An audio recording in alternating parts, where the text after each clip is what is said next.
ସକାଳୁ ମୁଁ ଯେତେ ଜଲ୍ଦି ଉଠିବାକୁ ଚେଷ୍ଟା କଲେ ବି ସୂର୍ଯ୍ୟ ଦେବତା ମୋ ଠାରୁ ପ୍ରଥମେ ହିଁ ଉଠି ଯାଉଛନ୍ତି। ତାପରେ ଉଠିକି ସକାଳୁ ସକାଳୁ ପ୍ରଥମ କାମ ଯାଇକି ବାହାରକୁ ଦେଖିଲି, ଆକାଶଟା ଏତେ ସୁନ୍ଦର ଦେଖାଯାଉଥିଲା। ତାପରେ ସର୍ବପ୍ରଥମ କାମ ହେଉଛି ମୋର ଯାଇକି ମର୍ଣ୍ଣିଂ ବ୍ରେକଫାଷ୍ଟ।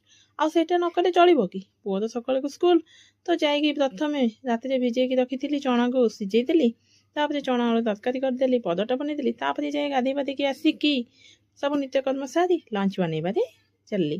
ଲଞ୍ଚରେ ଆଜି ହେଇଥିଲା ଭାତ, ଡାଲି, ଆଳୁ ଚକଟା ଆଉ ସକାଳର ଥିଲା ଚଣା ଆଳୁ ତରକାରୀ। ବାସ୍ ଖାଇକି ତ ପୁରା ଶାନ୍ତି। ଏତେ ସାଧା ସିଧା ଖାଇବା ହିଁ ବେଷ୍ଟ। ତାପରେ ସନ୍ଧ୍ୟାବେଳେ ଟିକେ ମଙ୍ଗୁଡ଼ି ଆସିଥିଲା। ଏଇଟା ଛତିଶଗଡ଼ର ଫେମସ୍ ମଙ୍ଗୁଡ଼ି। ଏବେ କିଛି ଦିନ ହେଲା ଏମିତି ଖାଇକି ରାତିରେ ଆମେ ନାଇଟ୍ ୱାକ୍ ଯାଉଛୁ ତ ବାହାରି ଗଲୁ।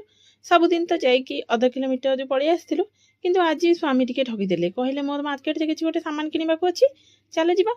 କହିକି ପୁରା ମୋତେ 1.5 କିଲୋମିଟର ଚଲେଇ ଦେଲେ। 3 କିଲୋମିଟର ଚାଲିଲା ପରେ ମୁଁ ଆଉ କ'ଣ ଛାଡ଼ିଲି କି, ଗୋଟେ ସ୍ପ୍ରାଇଟ୍ ବୋଟଲ ନେଇକି ଘରେ ଆସିକି ପିଇକି